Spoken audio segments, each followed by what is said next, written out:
ദൈവമേ, നമ്മുടെ ഫ്രിഡ്ജ് നിറച്ച സാധനങ്ങളാണല്ലോ ജയശ്രീയെ. ചക്ക ഉണ്ട് അല്ലേ? ചക്ക തന്നെ. ഒരു മിന്നാന്ത ചക്കല്ലേ? എൻ്റെ ദൈവമേ, ഒരു കാര്യം ചെയ്യാം നമുക്ക് ഇന്ന് ഇതിനെയും പിന്നെ ഇതിൻ്റെ ചീരയുണ്ട് അല്ലേ? ചീര ജയശ്രീ കഴുകിയോളൂ കേട്ടോ. ഞാൻ കഴുകിയാം. ഞാൻ ചക്ക നോക്കാം. നമസ്തേ നമസ്തേ, എല്ലാവർക്കും ഗുഡ് മോർണിംഗ്. നമ്മുടെ ഫ്രിഡ്ജ് തുറന്ന് നോക്കിയപ്പോണ്ടല്ലോ നിറച്ച് സാധനങ്ങളാണ്. അതായത് പച്ചക്കറി കൊണ്ടുവന്നത് കുറേ ഉണ്ടായിരുന്നു. രാജേട്ടൻ ഇന്നലെ പോയിട്ട് വീണ്ടും പച്ചക്കറി കൊണ്ടുവന്നു. കോവയ്ക്ക ഇരിക്കുന്നുണ്ട്, പിന്നെ ചീര കൊണ്ടുവന്നിട്ടുണ്ട്. ചക്കയാണെങ്കിൽ നമ്മുടെ മിനിഞ്ഞാന്ന് ചക്ക പിന്നെ ഇരിക്കുകയാണ്. മിനിഞ്ഞാന്ന് വെച്ചു നമ്മളല്ലേ, ഇനി ചക്ക ഇരിക്കുന്നുണ്ട്. അപ്പം ചക്ക ഒന്ന് വ്യത്യസ്തമായ രീതിയിൽ, അതായത് ജസ്റ്റ് വീട്ടിൽ വെക്കണ കൂട്ടാനാണ് കേട്ടോ. അത് അങ്ങനത്തെ കൂട്ടാൻ വെക്കാന്ന് വെച്ചു. ചക്ക ഉണ്ട് കേട്ടോ. മാറി മാറി വെക്കുമ്പോഴല്ലേ നമുക്കതിന് രുചികൾ അറിയുള്ളൂ. ചിലവും കുറവല്ലേ. ചീര നല്ല ഫ്രഷ് ചീര. ജയശ്രീ അതൊക്കെ എടുത്തപ്പോൾ കഴുകി വെച്ചു കേട്ടോ. സൂപ്പർ സൂപ്പർ ചീര. ഇന്നലെ ഐറ്റം മേടിച്ചോണം കേട്ടോ.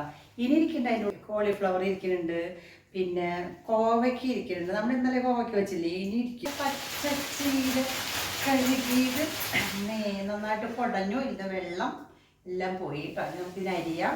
ചക്കത് ഞങ്ങാത്തതൊക്കെ നോക്കിയിട്ട് ഉപ്പിലിടാം. പക്ഷെ ഒക്കെ വാടി വീഴട്ടോ.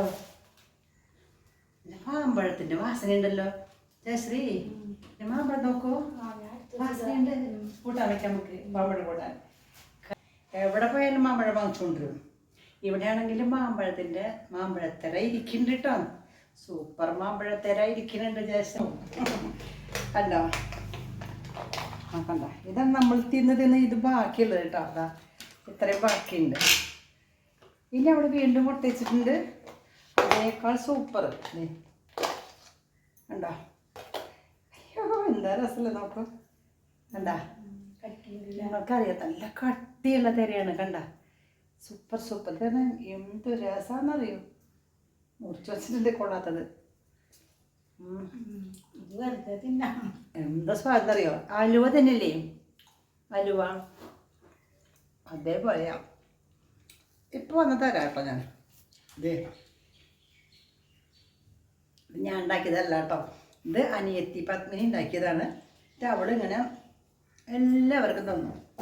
അങ്ങനത്തെ ഒരു ഓഹരി എനിക്കുണ്ട്. അവിടെ മുറിച്ച് കഷ്ണാക്കിയിട്ട് കണ്ടോ. ഇതിട്ടിട്ട് ഇങ്ങനത്തെ 2 എണ്ണം, അതിൽ ഒരെണ്ണം ഇട്ടാൽ മതി. വെള്ളരിക്ക ചക്കക്കൂരൊക്കെ ഇട്ട് അടുപ്പത്ത് വെച്ചിരുന്നു. 2 പീസാണ് ഇട്ടിട്ട് കൂട്ടാണ്ടാക്കിയുണ്ടല്ലോ.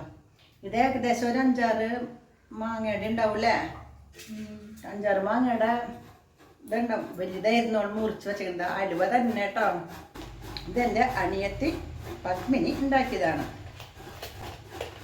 ഒരാൾ ചോദിച്ചിരുന്നു ജയശ്രീയെ, ഈ ജയശ്രീ ടീച്ചറുടെ അനിയത്തിയാണോ എന്ന് വെച്ചു. ഞാനൊന്നും പറഞ്ഞിട്ടില്ല. അനിയത്തിയുടെ പോലെ തന്നെയാണ്. കാരണം പ്രായമൊക്കെ എൻ്റെ അനിയത്തിയുടെ പ്രായം തന്നെയാണ്. അല്ല, പത്മിനിയുടെ പ്രായം തന്നെയാണ് ജയശ്രീ കറക്റ്റ്. അപ്പോൾ അവളുടെ സ്വഭാവം അതുപോലെ തന്നെ എല്ലാം അങ്ങനെ തന്നെയാണ്. അനിയത്തിയല്ല കേട്ടോ. അടുത്ത വീടാണ്.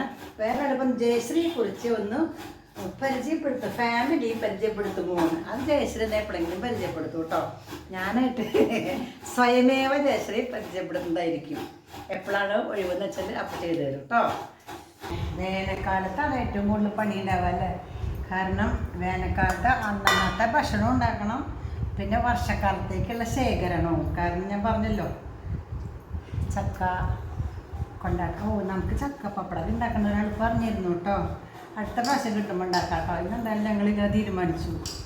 ചക്ക പപ്പടം ഉണ്ടാക്കണം, ചക്ക കൊണ്ടാട്ടുണ്ടാക്കണം, ചക്ക ഉണക്കി വെക്കണം, മഞ്ഞൾ ഉണക്കി പൊടിച്ച് വെക്കണം, മുളക് ഉണക്കി പൊടിച്ച് വെക്കണം. ഇന്ന് സാമ്പാറിൻ്റെ വറക്കാതെ വെച്ചേക്കണതാ. എൻ്റെ ഭഗവാനെ, വറക്കാം അല്ലേ? വറക്കാം.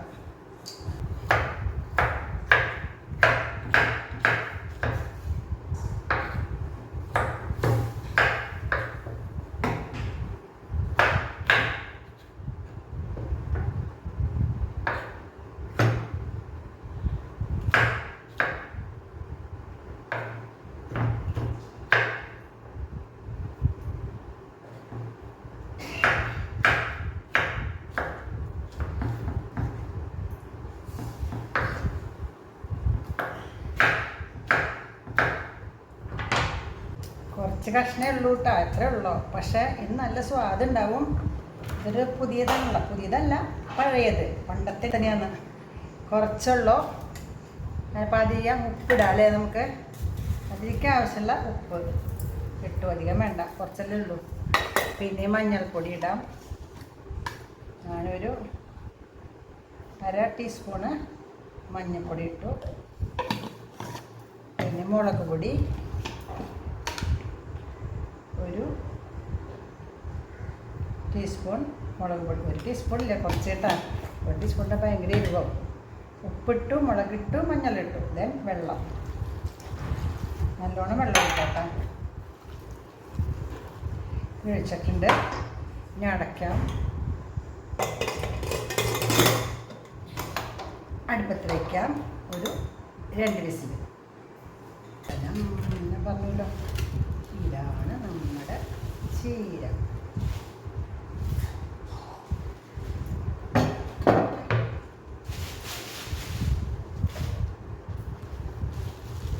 ഇതുള്ളൂ ആകെ.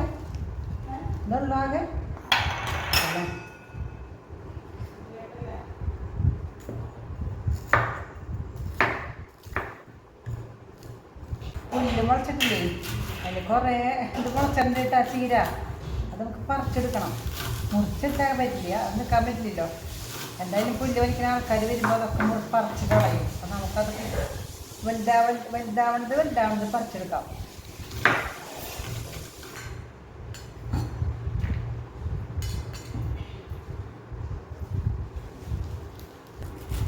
കത്തിക്ക് തീരെ മൂർച്ചില്ലല്ലോ. വലിയ കത്തിയാ, മൂർച്ചില്ല അല്ലേ.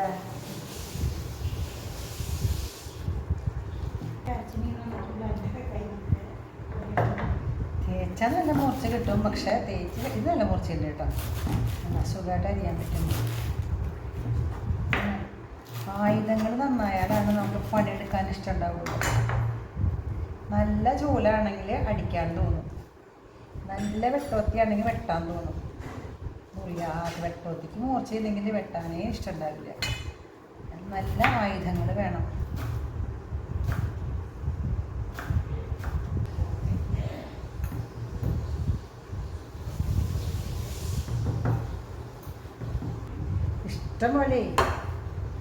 ഇഷ്ടം പോലെ എന്ന് പറയണേ. എന്തെങ്കിലും അരിഞ്ഞ് വയ്ക്കാം അല്ലേ. അപ്പം നമുക്ക് നാളേക്ക് അരിയണ്ടല്ലോ. അറിയട്ടെ, പാത്രത്തിലിട്ട് അടച്ച് ഫ്രിഡ്ജിൽ വയ്ക്കാം. നാളെ പെട്ടെന്ന് ഉണ്ടാക്കാം.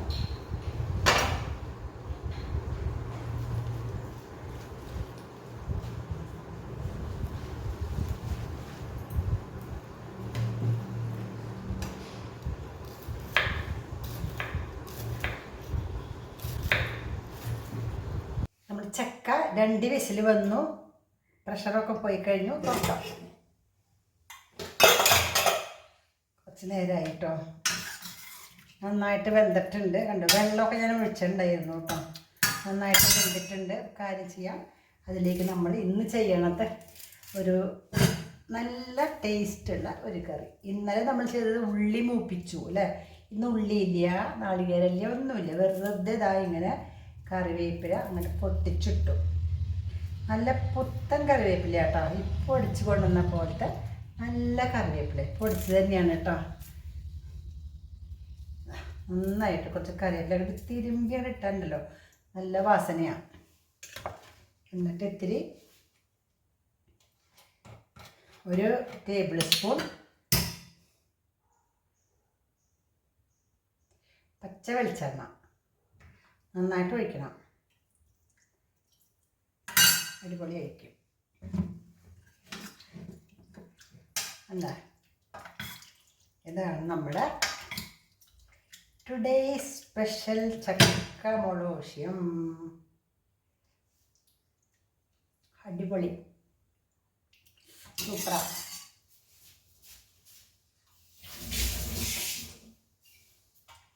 അടച്ചു വയ്ക്കും. അപ്പോൾ ഇന്നലെയല്ല മിനിഞ്ഞാന്ന് നമ്മൾ വെച്ചത് കേട്ടോ. മിനിഞ്ഞാന്ന് വെച്ച പുള്ളി മുപ്പിച്ച് വെച്ചു. ഇന്നിപ്പോൾ ദാ ഇങ്ങനെ മാറ്റി വെക്കാം കേട്ടോ. ഞാൻ നമ്മുടെ ചീര ഉപ്പേരി വെക്കാമെന്ന് പറഞ്ഞാൽ ചീര എന്ന് വെക്കുന്നത് തന്നെയല്ലേ. പച്ചച്ചീര രാജട്ടതിൽ വാങ്ങിച്ചു, കുറേ ഉണ്ടായിരുന്നു. പകുതി എടുത്ത് ഇന്ന് വെക്കാമെന്ന് വെച്ചു. പകുതി ഞാനിത് ചെപ്പിലാക്കിയിട്ട് അരിഞ്ഞ് വെച്ചിട്ടുണ്ട്. അപ്പം നാളെ ഇത് വെക്കാമല്ലോ, അധികം ബുദ്ധിമുട്ടുണ്ട്. അരിയിൽ കഴിഞ്ഞു, നാളെ വെക്കേ ഉള്ളൂ. ഈ ചെപ്പ് ഞാൻ എടുത്തപ്പോഴാണ് എൻ്റെ അനിയത്തി, അതായത് അനിയൻ്റെ ഭാര്യ, ഓർത്തത് ലീലാദേവിൻ്റെ പേര് കാക്കറ കാണുന്നത്. കാക്കറ, കാക്കറ, KAKKR, കാക്കറ. അതായത് ഇത് നമ്മുടെ ഇവിടുത്തെ പലഹാരമല്ല കേട്ടോ, ഇത് ഗുജറാത്തിലത്തേക്ക് പലഹാരമാണ്. ഗുജറാത്തിലത്തെ ആൾക്കാർ കാണുന്നുണ്ടെങ്കിൽ അവർ പറയും എന്താണ് കാക്കറയുടെ വിശേഷം എന്നുള്ളത്. കാക്കറ എന്ന് വെച്ചാൽ ചപ്പാത്തിയൊക്കെ പോലെ തന്നെ ഒരു സാധനമാണ്. അത് ഓൾറെഡി മെയ്ഡായിട്ട് ഈ ചെപ്പിലാക്കിയിട്ട് വരും. എൻ്റെ വീട്ടിലെ ആൾക്കാർ ഇങ്ങനെ ചെപ്പൊക്കെ വാങ്ങിച്ച് വെച്ചാൽ രാവിലത്തെ ബ്രേക്ക്ഫാസ്റ്റിന് പകരം 2 കാക്കറ എടുത്ത് അതങ്ങനെ തിന്നാം. ഒന്നും ചെയ്യണ്ട, വെറുതെ തിന്നാൽ മതി. പിന്നെ ചായം കുടിക്കുക, അത്രേ ഉള്ളൂ. ജോലിക്കാരൊക്കെ ആണെങ്കിൽ കാക്കറ വംശിക്കും. അതുപോലെ യാത്ര പോകുമ്പോഴൊക്കെ ഇതൊരു ചെപ്പ് മേടിച്ചുകൊണ്ടായാലും വഴിക്ക് തിന്നാനൊക്കെ നല്ലതാണ്. നമ്മൾ ട്രെയിൻ യാത്ര ചെയ്യുന്ന ആൾക്കാരൊക്കെ അപ്പോൾ ആൾ വരുമ്പോൾ എന്നും കാക്കറ കൊണ്ടുവരും. അപ്പോൾ ഒരു ദിവസം എന്നോട് പറഞ്ഞു കാക്കറ. പിന്നെ എന്തേ കാക്കറ എന്ന് പറഞ്ഞപ്പോൾ ഒരു ടിന്ന് നിറയെ കാക്കറ കൊണ്ടുവന്നു എനിക്ക്. ആ ചെപ്പാണ്. അപ്പോൾ ഇതെടുക്കുമ്പോൾ എനിക്ക് ആളെ ഓർമ്മ വരും, കാക്കറയെ ഓർമ്മ വരും. നല്ലതല്ലേ? അപ്പോൾ ഒരു ഗിഫ്റ്റ് കൊടുക്കാന്ന് വെച്ചാൽ നിങ്ങൾക്ക് മനസ്സിലായോ? ആ ഗിഫ്റ്റ് ഇങ്ങനെ കാണുമ്പോൾ നമ്മൾ ആളെങ്ങനെ ഓർക്കൂലേ? സന്തോഷമുള്ള കാര്യമല്ലേ? അടുപ്പത്ത് വെച്ചു.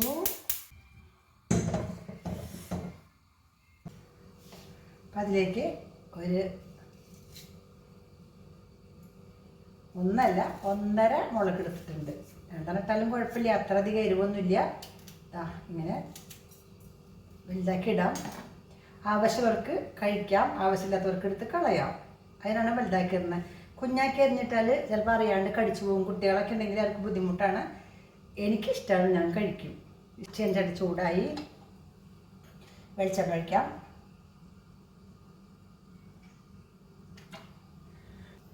വെളിച്ചെണ്ണ ചൂടായിട്ടുണ്ട്, കടുകിടാം.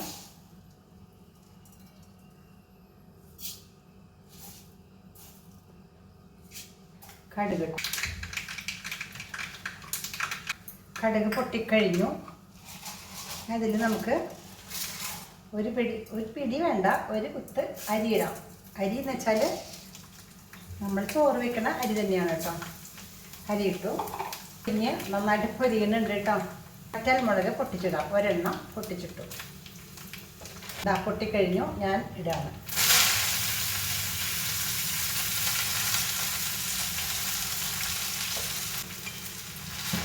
പാത്രം നിറച്ചുണ്ടാവും, പക്ഷേ ഇട്ട് കഴിയുമ്പോൾ അത് കുറയൂല്ലേ?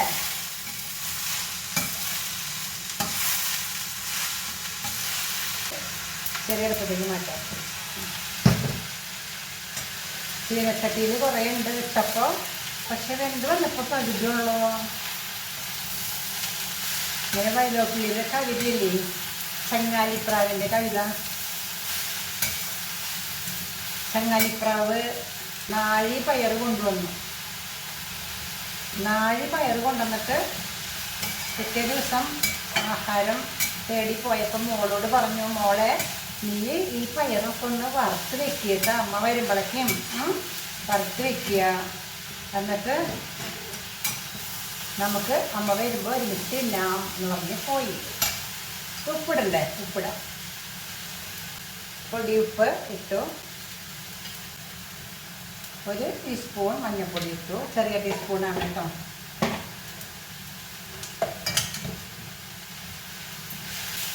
പിന്നെ നമുക്കറിയാം ഇലക്കറികൾ അധികം വേവിക്കണ്ടെന്നറിയാലോ. അപ്പോൾ അമ്മ പോയി കഴിഞ്ഞപ്പോൾ മോള് ചീനച്ചട്ടി വെച്ച് അതിൽ പയറിങ്ങനെ വറുത്ത് കഴിഞ്ഞാൽ ഒന്നുകൂടി ചെറുതാവില്ലേ പയർ? അപ്പോൾ അവളത് വറുത്ത് വെച്ചു. അമ്മ വന്നിട്ട് പയർ നോക്കിയപ്പോൾ കുറവ് പോലെ. ഇതെന്താ പയർ ഇത്ര കുറഞ്ഞേക്കണത്? നീ എനിക്ക് ഞാൻ നാഴി പയറല്ലേ തന്നത് പറക്കാനായിട്ട്. നാഴിയിട്ട് നോക്കിയപ്പോൾ നാഴിയില്ല, ഉരി പയറേ ഉള്ളൂ. ഉരി എന്ന് വെച്ചാൽ നാഴിയുടെ പകുതി നഷ്ടം. അപ്പോൾ കുറച്ച് നാളികേരം ഇട്ടു കേട്ടോ. ഇത്തിരി ചങ്ങാലിപ്രാവ്. ഉരി പയറേ ഉള്ളൂ, നാഴി പയർ നിനക്ക് ഞാൻ തന്നിട്ടുണ്ടായിരുന്നു വറക്കാനായിട്ട്. നീ അത് ആർക്ക് കൊടുത്തു?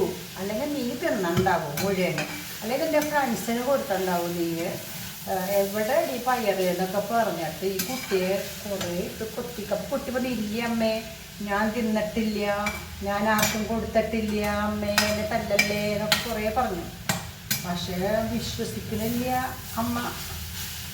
അമ്മ പറഞ്ഞു ഇല്ല, ഇത്ര പയർ എനിക്ക് നാഴി പയർ തന്നിട്ടുണ്ടായിരുന്നു, ഇപ്പം ദൂരേ ഉള്ളൂ. അപ്പോൾ അന്ന് അതിലൊക്കെ പറഞ്ഞിട്ട് ആ കുട്ടിയെ കൊത്തി കൊത്തി കൊത്തി കൊത്തി കുട്ടി മരിച്ചുപോയി. അമ്മമാർക്ക് ദേഷ്യം വന്നാലേ അങ്ങനെ ചെയ്യാൻ പാടുമോ? അമ്മമാരല്ല, അത് കുട്ടിയെ കൊല്ലാനൊന്നും പാടില്ലല്ലോ അല്ലേ. എന്നിട്ട് പിന്നെ അമ്മ കുട്ടി മരിച്ചോടെ കഴിഞ്ഞ് ദേഷ്യമൊക്കെ മാറിക്കഴിഞ്ഞപ്പോൾ അമ്മ ഈ പയറിട്ട് എണ്ണി നോക്കി, നിറച്ച് വയ്ക്കാം, ഇനി ആ ചൂടോട്ടെ എന്നിട്ട് വേവട്ടെ കേട്ടോ, അടച്ചു. അമ്മ ഈ പയർ എണ്ണി നോക്കി, എണ്ണി വെച്ചിട്ടുണ്ടായിരുന്നേ, അത് എണ്ണി നോക്കിയപ്പോൾ എണ്ണം കറക്റ്റ് തന്നെയാണ്, അളവ് നോക്കിയപ്പോൾ കുറവ്. അമ്മയ്ക്ക് ആകെ സങ്കടം, ഈശ്വര എണ്ണ ഉണ്ടല്ലോ, അപ്പം വറക്കുമ്പോൾ കുറയൂലേ. അയ്യോ എനിക്കറിയണ്ടായിരുന്നില്ല, ഞാൻ എൻ്റെ മോളെ കൊന്നില്ലേ. പിന്നെ അമ്മ തല തന്നെ കരഞ്ഞു തുടങ്ങി. കവി ചോദിക്കണെന്തെന്ന്, ചെറുപുള്ളി ചിറകുള്ള ചങ്ങാലി പ്രാവേ തല തല്ലി കരയുന്നതെന്തു കൊണ്ടോ, നിന്റെ തല തല്ലി കരയുന്നതെന്തു കൊണ്ടോ. ചെറുപുള്ളി ചിറകുള്ള ചങ്ങാലി പ്രാവേ തല തല്ലി കരയുന്നതെന്തു കൊണ്ടോ, തല തല്ലി കരയുന്നതെന്തു കൊണ്ടോന്ന് കവി ചോദിച്ചു. അപ്പോൾ കവിയോട് അമ്മക്കിളി പറഞ്ഞതാണ്, എന്തെന്നാ ഞാനിങ്ങനെ പയർ കൊണ്ടുവന്നു വറുക്കാൻ പറഞ്ഞു, അവൾ വറുത്തപ്പോൾ കുറവേ ഉണ്ടായുള്ളൂ. അപ്പോൾ ഞാൻ വിചാരിച്ചു അവൾ അപ്പടി തിന്നണ്ടാവുമെന്ന്, അതുകൊണ്ട് ഞാൻ എൻ്റെ മോളെ കൊത്തിക്കൊന്നു. ഇനി എനിക്ക് ജീവിക്കേ വേണ്ട, എൻ്റെ മോളെ ഞാൻ വിശ്വസിച്ചിട്ട് അവളെ ഞാൻ കൊന്നില്ലേ, അപ്പം എനിക്ക് ജീവിക്കണ്ടെന്ന് പറഞ്ഞ അമ്മ തലതല്ലി കരയുകയാണെന്ന്. കഷ്ടല്ലേ. ഇതാണ് പറയണത്, ദേഷ്യം പാടില്ല, നമ്മൾ ദേഷ്യത്തിനെ അടക്കി നിർത്തണം. എന്താ പറഞ്ഞിട്ടുണ്ട് എന്നറിയോ, ക്രോധമാണ് നമ്മുടെ ഏറ്റവും വലിയ ശത്രു എന്ന് പറയണത്, ദേഷ്യം. ഈ ക്രോധത്തിന്, ഉൽപ്പന്നമായ ക്രോധത്തിന് ബുദ്ധി കൊണ്ട് തടുക്കണ ആളാണ് തേജസ്വി എന്നാണ് പറയുന്നത്. ദേഷ്യം വരുമ്പോൾ നമ്മുടെ ബുദ്ധി കൊണ്ട് നമ്മൾ ആ ദേഷ്യത്തിനെ മാറ്റണം. കുറച്ച് നേരം ചിന്തിക്കുക, ദേഷ്യം വരുമ്പോൾ കണ്ണടച്ച് ചിന്തിക്കുക, ഞാൻ എന്തിനാണ് അങ്ങനെ ദേഷ്യപ്പെടണേ, ദേഷ്യപ്പെട്ട ഒരു കാര്യം നടക്കുമോ? നടക്കില്ല. പക്ഷെ സമാധാനപൂർവം ശാന്തനായിട്ട് നമുക്ക് കാര്യങ്ങൾ കൈകാര്യം ചെയ്യണം. ആരെയും പെട്ടെന്ന് ദേഷ്യം വന്ന് ഉപദ്രവിക്കാൻ പാടില്ല. പോയി കഴിഞ്ഞാൽ പിന്നെ കിട്ടുമോ? കിട്ടില്ല. ഒരു കോപം കൊണ്ട് അങ്ങോട്ടു ചാടിയാൽ ഇരു കോപം കൊണ്ടിങ്ങോട്ടു പോരാമോ എന്നാരാ ചോദിച്ചത്? ശ്രീകൃഷ്ണൻ. ആരോട് ചോദിച്ചു? ആരോടാ ചോദിച്ചേ അറിയോ? ഒരു കോപം കൊണ്ടങ്ങോട്ടു ചാടിയാൽ ഇരു കോപം കൊണ്ടിങ്ങോട്ടു പോരാമോ, അർജുനനോടെ ശ്രീകൃഷ്ണൻ ചോദിച്ചതാ. നമ്മുടെ ശ്രീകൃഷ്ണൻ മധുരയില് രാജാവായിട്ട് ഇരിക്കുന്ന കാലത്ത് ശ്രീകൃഷ്ണന്റെ ഏറ്റവും ഇഷ്ടപ്പെട്ട ഒരു തോഴനാണ് അർജുനൻ. അറിയാലോ, ബന്ധുവാണ്, ഇഷ്ടപ്പെട്ട തോഴനുമാണ് അർജുനൻ. എപ്പോഴും അവർ തമ്മിൽ കോണ്ടാക്ട് ഉണ്ട് എന്നും. ഈ സമയത്ത് അർജുനന്റെ സ്ഥലത്ത് തന്നെയാണ് ശ്രീകൃഷ്ണൻ മധുരയിലെ രാജാവ്. ഈ സമയത്താണ് ഒരു ബ്രാഹ്മണൻ, ആ ബ്രാഹ്മണന്റെ മക്കള് ഭാര്യ പ്രസവിച്ചു കഴിഞ്ഞാൽ കുട്ടി അപ്പം തന്നെ മരിച്ചു പോവാണ്. മരിച്ചു പോകുമ്പോഴാ എന്തായാലും ബ്രാഹ്മണന് സങ്കടം ഉണ്ടാവുമല്ലോ. ബ്രാഹ്മണൻ വന്നിട്ട് സങ്കടമായിട്ട് കരഞ്ഞിട്ട് രാജാവിനോട് പറയും. സാധാരണ പറയും ഇങ്ങനെ ബാലമരണങ്ങളൊക്കെ ഉണ്ടാവുക രാജാക്കന്മാരുടെ നല്ല ഭരണം അല്ലെങ്കിൽ എന്നാ പറയുക. നമ്മളിപ്പോൾ കേട്ടിട്ടില്ലേ, ഈ മഹാബലി നമ്മുടെ നാട്ടിൽ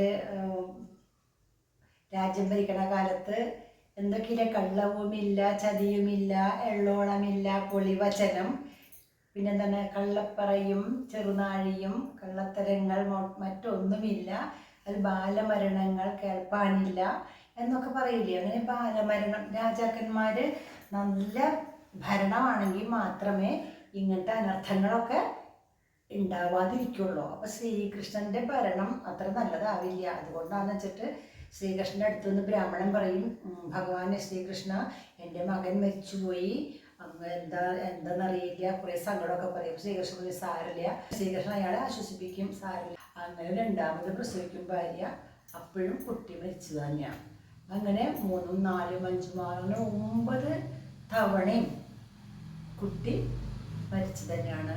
അപ്പോഴേക്ക് വന്ന് കൃഷ്ണൻ്റെ അടുത്തൊന്ന് പറയും, രാജഭരണത്തിൻ്റെ ദോഷമായിരിക്കാം. ആ പ്രാവശ്യം ശരിക്കും പറഞ്ഞാൽ നമ്മുടെ ബ്രാഹ്മണന് ദേഷ്യം വരും. ഞാൻ എത്ര വട്ടം പറഞ്ഞതാ ഭഗവാനെ, രാജാവേ, അങ്ങോട്ട് ഞാൻ എന്തോരു പ്രാവശ്യം പറഞ്ഞിട്ടുള്ളതാ, അങ്ങയുടെ ഭരണം ഇത്രയും മോശമാണോ? എനിക്ക് എത്ര ബാലന്മാരുണ്ടായി, അവരൊക്കെ മരിച്ചുപോയില്ലോ. കുട്ടിയുടെ മൃതദേഹം വരെ കൊണ്ടുവന്ന് ശ്രീകൃഷ്ണനെ കാണിച്ച് ശ്രീകൃഷ്ണനെ കുറേ ചീത്തയൊക്കെ പറയുകയാണ് ചെയ്യണേ. ഈ സമയത്ത് അവിടെ അർജുനൻ വന്നിട്ടുണ്ടായിരുന്നു. അർജുനൻ കേട്ടു ഈ പറയണതൊക്കെ. എന്താ കാര്യം എന്ന് അർജുനൻ ചോദിക്കുമ്പോൾ ഈ ബ്രാഹ്മണൻ പറയും, ഞാനിങ്ങനെ ഓരോ കുട്ടികളും പ്രസവിക്കുന്ന സമയത്ത് ഇങ്ങനെ മരിച്ച കുട്ടിയായതുകൊണ്ട് ശ്രീകൃഷ്ണൻ്റെ അടുത്ത് വന്ന് ഇങ്ങനെ ഞാനൊക്കെ പറഞ്ഞിട്ടുണ്ട്, എന്താണെന്നറിയില്ല, എൻ്റെ കുട്ടികളെ രക്ഷിക്കാനായിട്ട് രാജാവിന് സാധിക്കുന്നില്ല. രാജാവ് എങ്ങനെ രക്ഷിക്കുക അല്ലേ? പക്ഷെ രാജഭരണം നല്ലതാണ്, ഇങ്ങനെ സംഭവിക്കില്ല എന്നൊക്കെയാണ് പറയണത്. അപ്പോൾ അർജുനൻ പറയും, അങ്ങൊരു കാര്യം ചെയ്യൂ, അടുത്ത കുട്ടി ജനിക്കുമ്പോൾ ഗർഭിണിയാവുമ്പോൾ എന്നോട് പറയുക, ഞാൻ അതിനൊരു വഴി ഉണ്ടാക്കി തരാം എന്ന് പറയും. കാരണം അർജുനന് നല്ല വിശ്വാസമുണ്ട്, താൻ വില്ലാളി വീരനാണെന്ന് ലോകം മുഴുവൻ അറിയണ കാര്യമാണ്. തൻ്റെ കയ്യിൽ പാശുപതാസ്ത്രമുണ്ട്, ശിവൻ തന്നിട്ടുള്ള അസ്ത്രമാണ്. കാലനെ പോലും കൊല്ലാനുള്ള കഴിവ് ശിവനുണ്ട്. അപ്പോൾ ശിവന്റെ അസ്ത്രം എൻ്റെ കയ്യിലുണ്ടെങ്കിൽ പിന്നെ എന്തിനാ ഇനി പേടിക്കണേ? ഞാൻ അങ്ങയുടെ കുട്ടിയെ രക്ഷിക്കാം, ഗർഭിണിയാവുന്ന സമയത്ത് എന്നോട് പറഞ്ഞോളൂ എന്ന് പറയും. അങ്ങനെ അടുത്ത 10ാമത്തെ കുട്ടി ഗർഭത്തിലിരിക്കുമ്പോൾ ബ്രാഹ്മണൻ വന്ന് അർജുനനോട് പറയും, അർജുന, എൻ്റെ ഭാര്യ ഇപ്പോഴും ഗർഭിണിയായിട്ടുണ്ട്, വാക്ക് പാലിക്കണേ, എൻ്റെ കുഞ്ഞിനെ രക്ഷിച്ച് ഞങ്ങൾക്ക് തരണേ എന്ന് പറയും. അങ്ങനെ അർജുനൻ ഇവിടെ വന്ന് ഈ വീടിൻ്റെ ചുറ്റും എല്ലാ ഭാഗങ്ങളിലും നിറയെ അമ്പുകൾ വർഷിക്കും. നിറയെ അമ്പുകൾ ഇങ്ങനെ നിൽക്കണം വീട്ട് ചുറ്റും, ആകാശത്ത് നിറയെ അമ്പുകൾ വർഷിക്കും. അങ്ങനെ വീട് ഫുള്ള്, ബ്രാഹ്മണൻ്റെ വീട് മുഴുവനായിട്ട് 4 വശം, 8 വശമാവണമെങ്കിൽ ചുറ്റും അദ്ദേഹത്തിൻ്റെ അമ്പുകൾ അങ്ങോട്ട് എയ്ത് മുകളിലും അമ്പുകൾ കൊണ്ട് നിറയ്ക്കും അത്ര. ഇനി ഒരാൾക്ക് പോലും ഇങ്ങോട്ട് കടക്കാൻ പറ്റില്ല, അത്രയും ബന്ധവസിലാണ് എൻ്റെ അമ്പുകൾ. നോക്കിക്കോളൂ, ഒരാളും വരില്ല എന്ന് പറയും. അവരെ 10 മാസം തികഞ്ഞോ പ്രസവിക്കേണ്ട സമയമായി നോക്കിയപ്പോഴേ കുട്ടി പ്രസവിച്ചു പോലും ഇല്ല, കുട്ടിയെ കാണാനാണ് പറയണം. എവിടെ പോയി? അതങ്ങനെ തന്നെ പോയി, കാണാൻ പോലും കിട്ടിയില്ല. ഒരാൾക്കും കടക്കാത്ത രീതിയിൽ ഇത്ര ബന്ധസാക്കി വെച്ചേക്കല്ലേ, എന്നിട്ട് പോലും കാണാൻ പറ്റിയില്ലാന്ന് ബ്രാഹ്മണന് ദേഷ്യം വന്നില്ലേ. കാരണം നമുക്ക് ശരി വരും, 10ാമത്തെ ഇത്രയും വീരവാദം മുഴക്കിയിട്ടുള്ള അർജുനൻ. അപ്പൊ ശ്രീകൃഷ്ണന്റെ അടുത്ത് അർജുനൻ ഉണ്ട് കേട്ടാ. ഇവിടെ വന്ന് ബ്രാഹ്മണൻ വീണ്ടും ചീത്ത പറയും, നിന്നെ വിശ്വസിച്ചത് എൻ്റെ മണ്ടത്തരം, എന്തൊക്കെ അവിടെ കാണിച്ചു കൂട്ടി, എന്താ കാര്യം എന്ന് പറയും. അർജുനൻ മുമ്പൊരു ഇത് പറഞ്ഞിരുന്നേ, ഞാൻ ഈ കുട്ടിയെ രക്ഷിക്കാം, എനിക്ക് ഇതിന് സാധിച്ചില്ലെങ്കിൽ ഞാൻ അഗ്നിയിൽ ചാടിയിട്ട് മരിക്കും എന്നാണ് ശപഥം ചെയ്തേക്കണേ. അപ്പം അർജുനന് ആകെ വിഷമായി. അർജുനൻ മുമ്പ് ശപഥം ചെയ്തിട്ടുണ്ടല്ലോ, അപ്പം അതാലോചിച്ചിട്ട് എന്താ ചെയ്യുക, എന്തായാലും ശപഥം ചെയ്തുല്ലോ, അപ്പം ഞാൻ അങ്ങോട്ട് അതിലേക്ക് ചാടാം എന്ന് തീരുമാനിക്കും. അഗ്നി കൂട്ടിയിട്ട് ചാടാൻ പോകണം കേട്ടോ. അങ്ങനെ എനിക്ക് സാധിച്ചില്ലല്ലോ, ഇത്ര വില്ലാളി വേദനായ ഞാൻ, എനിക്കെന്തിനാ ശിവൻ പാശുപതാസ്ത്രം തന്നത്, എനിക്കെന്തിനാ ഇത്രയും കഴിവുകൾ തന്നത് എന്നൊക്കെ പറഞ്ഞ് തന്നെ കുറേ എന്താ പറയുക, സ്വയം വിഷമിച്ച് സ്വയം ചീത്ത പറഞ്ഞ് അവൻ അങ്ങനെ ചാടാൻ പോണ സമയത്ത് പെട്ടെന്ന് കൃഷ്ണൻ വന്നിട്ട് പിടിക്കും.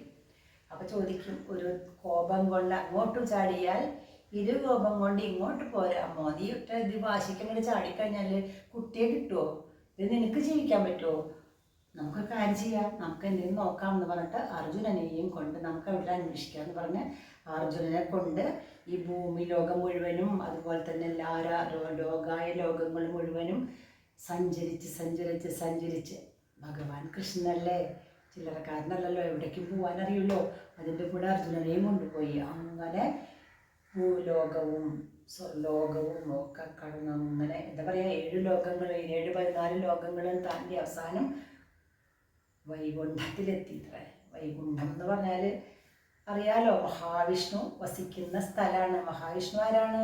മഹാവിഷ്ണു എന്ന് പറഞ്ഞാൽ ലോകത്തിലുള്ള എല്ലാ ജീവജാലങ്ങളെയും സംരക്ഷിക്കുന്ന ആളാണ് മഹാവിഷ്ണു അല്ലെ, അറിയാലോ. മഹാവിഷ്ണു ധർമ്മം എന്താണ്? സംരക്ഷണമാണ്. അപ്പോൾ അപ്പം മഹാവിഷ്ണു അവിടെ അനന്ത ശയനത്തിൽ അല്ലേ കിടക്കുകയാണ്. മഹാലക്ഷ്മി അടുത്തുണ്ട്. ഭൂമിദേവിയും മറ്റൊരു ഭാര്യയാണ്. ഭൂമിദേവിയും ലക്ഷ്മീദേവിയും പരിചരിച്ചുകൊണ്ട് മഹാവിഷ്ണുവിൻ്റെ പിന്നിൽ കുറേ ഋഷിമാരും മറ്റ് ദേവന്മാരും എല്ലാവരും ഉണ്ട്. ഈ വൈകുണ്ഠലോകത്ത് ചെന്ന് ശ്രീകൃഷ്ണൻ അർജുനനും ശ്രീകൃഷ്ണനും കൂടിയിട്ട് അവിടെ ചെന്ന് മഹാവിഷ്ണുവിൻ്റെ അടുത്ത് പോയി. മഹാവിഷ്ണു ചോദിക്കും, എന്താ അവിടെ, എന്താ നിങ്ങളിന്ന് ശ്രീകൃഷ്ണ വന്നിരിക്കുന്നത്? മഹാവിഷ്ണുവിൻ്റെ അവതാരമാണ് ശ്രീകൃഷ്ണൻ എന്നറിയാലോ, എന്നാലും എന്താണ് വിശേഷം എന്നൊക്കെ ചോദിച്ചു. അപ്പോൾ ഞാനേ ഇങ്ങനെ ഭൂമിയിൽ മധുരയിൽ രാജാവായിട്ട് ഇരിക്കുകയാണല്ലോ. അപ്പോൾ എൻ്റെ കൂട്ടുകാരനാണ് അർജുനൻ.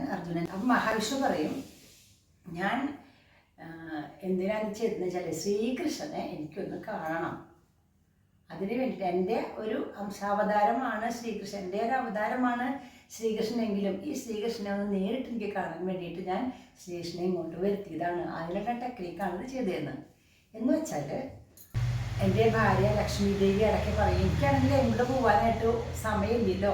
അപ്പം ഞാനിങ്ങനെ സ്ഥിരം ഇവിടെ വൈകുണ്ഠത്തിലിരുന്ന് എല്ലാ ലോകത്തിലുള്ള ആൾക്കാരെയും ലക്ഷണത്തിനായിട്ട് ഇങ്ങനെ താമസിക്കുകയാണ്. അപ്പം ഭാര്യയ്ക്ക് എങ്ങോട്ടും പോകാൻ പറ്റില്ല.